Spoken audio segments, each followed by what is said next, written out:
Tommy, सुबह सुबह अब क्या उठा लाया? कल चप्पल लाया था, परसों प्लास्टिक की बोतल।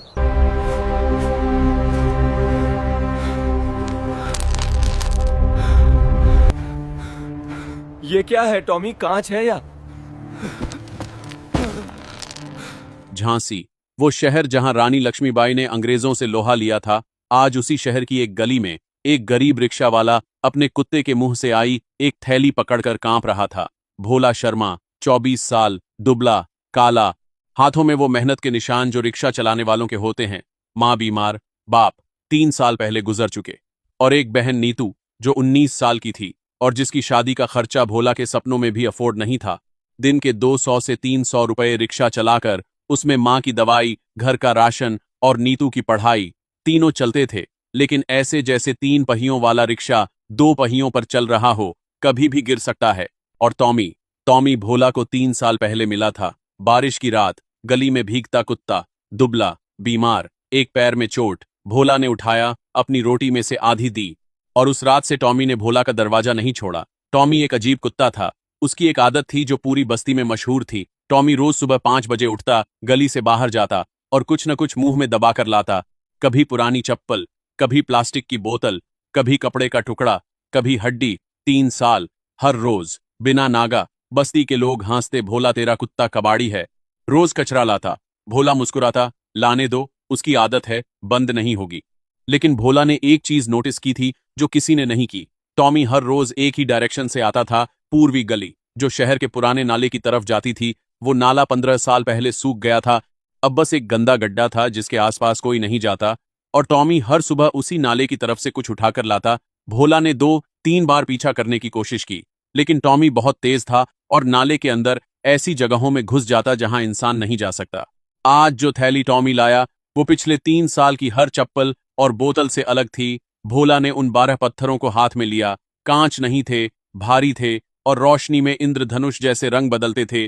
भोला पढ़ा लिखा नहीं था, लेकिन इतना जानता था कि कांच ऐसे नहीं चमकता। उसने थैली जेब में रखी, टॉमी को बांधा और रिक्शा लेकर निकला सीधा शहर के सबसे पुराने सर्राफा बाजार में, जहां एक बूढ़ा सुनार था, रामप्रसाद वर्मा, जिसकी दुकान में पूरे झांसी के लोग सोना दिखाने आते थे। भोला ने थैली काउंटर पर रखी। काका, ये देखो, कुत्ता लाया है, कांच है या कुछ और? रामप्रसाद ने एक पत्थर उठाया, लूप लगाकर देखा और 5 सेकंड में उसका चेहरा ऐसे बदला जैसे किसी ने थप्पड़ मारा हो। बेटा, ये हीरे हैं, असली, बिना तराशे, रॉ डायमंड्स, और ये कम से कम 8 करोड़ के हैं। भोला ने सोचा सुनार पागल हो गया। काका, मजाक मत करो, कुत्ता लाया है, 8 करोड़ कहां से? रामप्रसाद ने भोला का हाथ पकड़ा। बेटा, मैं 45 साल से सोना चांदी देख रहा हूं, ये हीरे असली हैं। और एक बात बता, 15 साल पहले झांसी में एक ज्वेलरी शॉप लूटी गई थी, शर्मा ज्वेलर्स। 14 करोड़ के हीरे कभी बरामद नहीं हुए, केस बंद हो गया, और ये वही हीरे लग रहे हैं। भोला के पैरों तले जमीन खिसकी। रामप्रसाद ने कहा, बेटा, मैं पुलिस को बता रहा हूं, तू भाग मत। तूने चोरी नहीं की, ये मुझे पता है, लेकिन ये हीरे पुलिस केस के हैं। भोला बोला, काका, कुत्ता लाया है, मैंने चोरी नहीं की, टॉमी लाया। रामप्रसाद ने फोन उठाया, लेकिन भोला ने एक बात नोटिस की जो रामप्रसाद ने नहीं की। रामप्रसाद ने पुलिस को नहीं, किसी और को कॉल किया, और बात करते वक्त उसकी आवाज धीमी थी, फुसफुसाहट। साहब, वो हीरे, कुत्ता लाया, एक रिक्शा वाला। हाँ, सब हैं, 12 के 12। जी भेजिए। भोला को कुछ गलत लगा। उसने थैली काउंटर से उठाई।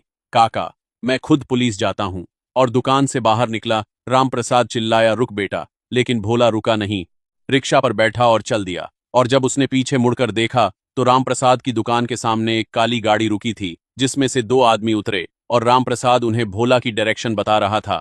भोला को समझ आ गया कि ये हीरे सिर्फ चोरी के नहीं, इनके पीछे कोई बड़ा है, कोई ऐसा जिसे 15 साल बाद भी डर है कि हीरे बाहर ना आ जाएं।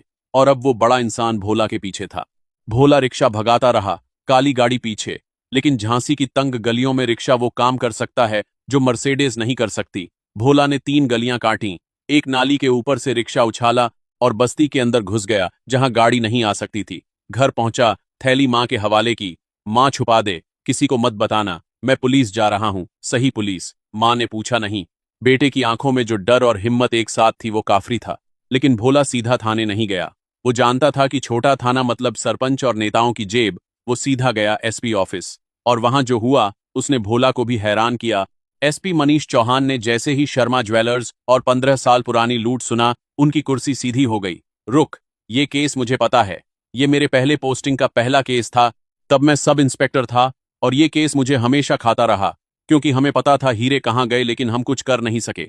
और फिर एसपी ने वो बताया जो 15 साल से दबा हुआ था, और यहां से फ्लैशबैक शुरू हुआ। 15 साल पहले झांसी का सबसे बड़ा ज्वेलरी शोरूम शर्मा ज्वेलर्स, मालिक विनोद शर्मा, 45 साल, ईमानदार, मेहनती। 20 साल में एक छोटी दुकान से 3 मंजिला शोरूम बनाया, 14 करोड़ का स्टॉक, और शहर में नाम शर्मा जी का हीरा, मतलब असली हीरा। एक रात 8 बंदूकधारी शोरूम में घुसे, गार्ड को बांधा, सीसीटीवी तोड़े, तिजोरी खोली और 14 करोड़ के हीरे लेकर गायब। पुलिस आई, एफआईआर दर्ज, लेकिन इन्वेस्टिगेशन शुरू होते ही रुकावटें आईं, क्योंकि जिस इंस्पेक्टर के हाथ में केस था उसका नाम था प्रताप सिंह यादव, और प्रताप सिंह यादव खुद उस लूट का मास्टरमाइंड था। प्रताप सिंह ने पूरा प्लान बनाया था। 8 बंदूकधारी उसके आदमी, सीसीटीवी तोड़ने का तरीका उसने बताया, तिजोरी का कोड उसने निकलवाया शोरूम के एक कर्मचारी से, जिसे 5 लाख दिए, और लूट के बाद खुद इन्वेस्टिगेशन लीड की ताकि केस कभी सॉल्व ना हो। हीरे प्रताप सिंह ने अपने पास रखे, लेकिन तुरंत बेचना खतरनाक था, इसलिए उसने एक ऐसी जगह छुपाए जहां कोई सोच भी नहीं सकता। पुराने सूखे नाले के अंदर एक सीमेंट का पाइप था, 3 फीट चौड़ा। प्रताप सिंह ने उस पाइप के अंदर एक लोहे का डिब्बा वेल्ड करवाया, हीरे उसमें रखे और पाइप का मुंह सीमेंट से बंद कर दिया। प्लान था कि 5-6 साल बाद जब केस ठंडा पड़ जाए तब निकाल कर बेचेगा। लेकिन प्रताप सिंह को एक मौका मिला जो हीरों से भी ज्यादा कीमती था, पॉलिटिक्स। 5 साल बाद उसने पुलिस छोड़ी, इलेक्शन लड़ा, जीता, एमएलए बन गया, और जैसे जैसे ताकत बढ़ी वैसे वैसे उसने तय किया कि हीरे वहीं रहने दो। एमएलए की कमाई हीरों से ज्यादा है, और अगर कभी निकालने गया और पकड़ा गया तो एमएलए की कुर्सी जाएगी। इसलिए 15 साल से हीरे उसी पाइप में, और प्रताप सिंह ने उस नाले के आसपास की जमीन गवर्नमेंट वेस्ट लैंड डिक्लेयर करवा दी ताकि कोई वहां कंस्ट्रक्शन न करे और कोई खोदे नहीं। एसपी मनीष ने भोला को बताया, उस वक्त मैं सब इंस्पेक्टर था, मुझे शक था प्रताप सिंह पर, लेकिन सबूत नहीं थे, और प्रताप सिंह मेरा सीनियर था। जब मैंने ऊपर रिपोर्ट किया तो मेरा ट्रांसफर हो गया 3 बार। हर बार जब मैंने ये केस उठाया मुझे दूसरे शहर भेज दिया। अब मैं एसपी हूं, लेकिन प्रताप सिंह अब एमएलए है, उसकी ताकत और बढ़ गई है। भोला ने पूछा, लेकिन साहब, टॉमी ने 3 साल कैसे? हीरे पाइप में सीमेंट से बंद थे। एसपी ने कहा, ये तो तेरे कुत्ते से पूछ। और भोला को अचानक वो सब याद आया जो 3 साल से वो इग्नोर कर रहा था। टॉमी रोज उस नाले की तरफ जाता, टॉमी के दांत कई बार खून से सने होते, टॉमी के मुंह में सीमेंट के टुकड़े आते जिन्हें भोला कंकड़ समझकर फेंक देता। 3 साल, 95 दिन। टॉमी ने हर रोज उस पाइप के सीमेंट को थोड़ा थोड़ा अपने दांतों से तोड़ा, कभी 1 mm, कभी 2 mm। दांत टूटे, मसूड़ों से खून आया, लेकिन टॉमी रुका नहीं, जैसे उसे पता था कि अंदर कुछ है जो उसके मालिक की जिंदगी बदल सकता है। एसपी ने भोला से कहा, भोला, तेरे कुत्ते ने 3 साल में वो काम किया जो मैं 15 साल में नहीं कर सका। अब सवाल ये है कि प्रताप सिंह एमला है, उसे पकड़ना आसान नहीं। हमें और सबूत चाहिए, सिर्फ हीरे काफी नहीं। हमें वो पाइप चाहिए, वो वेल्डिंग मार्क्स चाहिए जो साबित करें कि किसी ने जानबूझकर वहां छुपाया, और हमें वो शोरूम कर्मचारी चाहिए जिसने कोड दिया। भोला ने कहा, साहब, मैं रिक्शा वाला हूं, मेरे बस की नहीं ये सब। एसपी ने कहा, तेरे बस का एक काम है, टॉमी को लेकर उस नाले पर चल। टॉमी ने जहां से हीरे निकाले वो एग्जैक्ट जगह दिखा, बाकी मैं करूंगा। और भोला, एक बात, वो सुनार रामप्रसाद जिसके पास तू गया था वो प्रताप सिंह का आदमी है, 15 साल से। हर ज्वेलर को प्रताप सिंह ने बोल रखा था कि अगर कभी कोई रॉ डायमंड्स लेकर आए तो तुरंत मुझे बताना। तू आज रामप्रसाद के पास गया, रामप्रसाद ने प्रताप सिंह को बताया, और अब प्रताप सिंह को पता है कि हीरे बाहर आ गए। भोला कांपा, मतलब प्रताप सिंह को पता है कि मेरे पास हैं? एसपी ने कहा, हाँ, और वो तुझे ढूंढ रहा है, इसीलिए सुन ध्यान से, आज रात हम ऑपरेशन करेंगे। तू टॉमी को लेकर नाले पर आएगा, मेरी टीम साथ होगी, प्लेन क्लोथ्स में। हम पाइप का एविडेंस कलेक्ट करेंगे और तेरे फैमिली को अभी सेफ हाउस शिफ्ट करता हूं। उसी शाम एसपी ने भोला की मां और नीतू को सेफ हाउस भेजा, और रात 11 बजे भोला टॉमी को लेकर उस सूखे नाले पर पहुंचा। एसपी की टीम पहले से थी, छुपी हुई। टॉमी ने सीधा उस पाइप के पास भोला को ले गया, और जो नजारा था वो देखकर एसपी की टीम के जवानों की भी आंखें भर आईं। पाइप का सीमेंट एक तरफ से पूरा टूटा हुआ, और उस टूटे सीमेंट पर हजारों दांतों के निशान, कुछ गहरे, कुछ हल्के, और कई जगह खून के सूखे धब्बे। टॉमी ने 3 साल अपने दांतों से सीमेंट तोड़ी थी, खून बहा, दर्द सहा, लेकिन रुका नहीं। एसपी ने पाइप की फोटोज लीं, वेल्डिंग मार्क्स रिकॉर्ड किए, सीमेंट के टुकड़ों में से फिंगरप्रिंट्स लिफ्ट करवाए जो 15 साल पुराने थे, लेकिन पाइप के अंदर की तरफ प्रिजर्व्ड थे। और सबसे बड़ा सबूत, पाइप के अंदर लोहे के डिब्बे पर एक इनिशियल्स खुदा था, PSY, प्रताप सिंह यादव। लेकिन तभी नाले के ऊपर से गाड़ियों की आवाज आई, हेडलाइट्स, 3 गाड़ियां, और प्रताप सिंह यादव खुद आया था 10 आदमियों के साथ। उसे किसी ने बता दिया था कि नाले पर कोई है, और अब 15 साल पुराना सच और 15 साल पुराना झूठ आमने सामने था। प्रताप सिंह यादव नाले के ऊपर खड़ा था, 10 आदमी, 3 गाड़ियां, और उसके चेहरे पर वो गुस्सा जो उस इंसान के चेहरे पर होता है जिसके 15 साल पुराने राज्य पर से मिट्टी हट रही हो। उसने नीचे टॉर्च मारी, भोला दिखा, टॉमी दिखा, और टूटी पाइप दिखी। प्रताप सिंह चिल्लाया, कौन है नीचे? ये प्राइवेट जमीन है, निकलो वरना अंजाम बुरा होगा। और उसके 4 आदमी नाले में उतरने लगे। लेकिन प्रताप सिंह को नहीं पता था कि आज रात उसके लिए सबसे बुरी रात बनने वाली है। SP मनीष चौहान ने ठीक इसी मोमेंट का इंतजार किया था। जब तक प्रताप सिंह खुद नाले पर न आए तब तक उसे एविडेंस के साथ क्राइम सीन पर पकड़ना मुश्किल था। लेकिन अब MLA खुद आया, रात को 10 गुंडों के साथ, उसी जगह जहां 15 साल से लूट के हीरे छुपे थे। SP ने वॉकी टॉकी पर एक शब्द बोला, अब, और नाले के चारों तरफ से 30 सिपाही खड़े हो गए, प्लेन क्लोथ से वर्दी बाहर, हेडलाइट्स ऑन, और SP खुद सामने आया। प्रताप सिंह का चेहरा ऐसे बदला जैसे किसी ने मास्क उतार दिया हो, गुस्से की जगह डर। SP साहब, आप यहां, मुझे इंफॉर्मेशन मिली कि कोई इल्लीगल एक्टिविटी हो रही, मैं देखने आया, SP ने कहा। प्रताप सिंह जी, रात के 11 बजे 10 आदमियों के साथ एक सूखे नाले पर MLA का ऑफिशियल काम है ये? प्रताप सिंह बोला, मैं जनप्रतिनिधि हूं, कहीं भी जा सकता हूं। SP ने कहा, बिल्कुल, लेकिन पहले ये देखिए। और SP ने अपने फोन से वो फोटोज दिखाई जो टीम ने पाइप से ली थी, वेल्डिंग मार्क्स, PSY इनिशियल्स, और 15 साल पुराने फिंगरप्रिंट्स। प्रताप सिंह ने एक और चाल चली जो हर पावरफुल इंसान चलता है जब पकड़ा जाए। SP साहब, आप जानते हैं मैं कौन हूं? एक फोन और आपका ट्रांसफर, CM से बात करता हूं अभी। SP ने मुस्कुराकर कहा, प्रताप सिंह जी, CM से बात कर लीजिए, लेकिन पहले ये जान लीजिए कि 10 मिनट पहले मैंने CBI को सारे एविडेंस ईमेल कर दिए हैं, हाई कोर्ट के रजिस्ट्रार को कॉपी भेजी है, और अभी इस मोमेंट मेरा कैमरामैन ये सब रिकॉर्ड कर रहा है जो 15 मिनट में हर न्यूज चैनल पर होगा। अब CM को कॉल कीजिए, देखते हैं CM फोन उठाते हैं या नहीं। प्रताप सिंह का हाथ कांपा, फोन उठाया, CM का नंबर मिलाया, 1 ring, 2 ring, 3 ring, 4 ring, phone नहीं उठा, 5वीं बार मिलाया, स्विच्ड ऑफ। जो CM रात 2 बजे भी प्रताप सिंह का फोन 1 रिंग में उठाता था, आज फोन स्विच्ड ऑफ था, क्योंकि CM को भी SP ने 1 घंटे पहले सारी इंफॉर्मेशन भेज दी थी, और CM ने तय कर लिया था कि प्रताप सिंह अब उसका MLA नहीं, उसका बोझ है। प्रताप सिंह ने आखिरी कोशिश की, भोला की तरफ देखा, सुन, 2 करोड़ दूंगा, चुपचाप हीरे दे दे, तेरी जिंदगी बन जाएगी, रिक्शा छोड़ कार चलाएगा, बहन की शादी हो जाएगी, माँ का इलाज हो जाएगा, बस ये थैली दे दे और बोल दे कि कहीं और से मिली।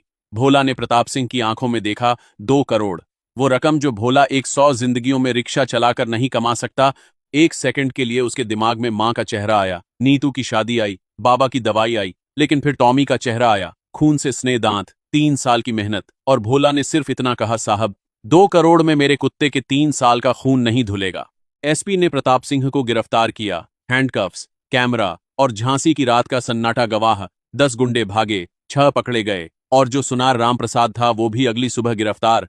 प्रताप सिंह जब पुलिस वैन में बैठा तो उसकी आंखें नाले की तरफ थीं, उसी पाइप की तरफ जहां 15 साल पहले उसने हीरे छुपाए थे, और अब उसी पाइप ने उसे जेल भेज दिया।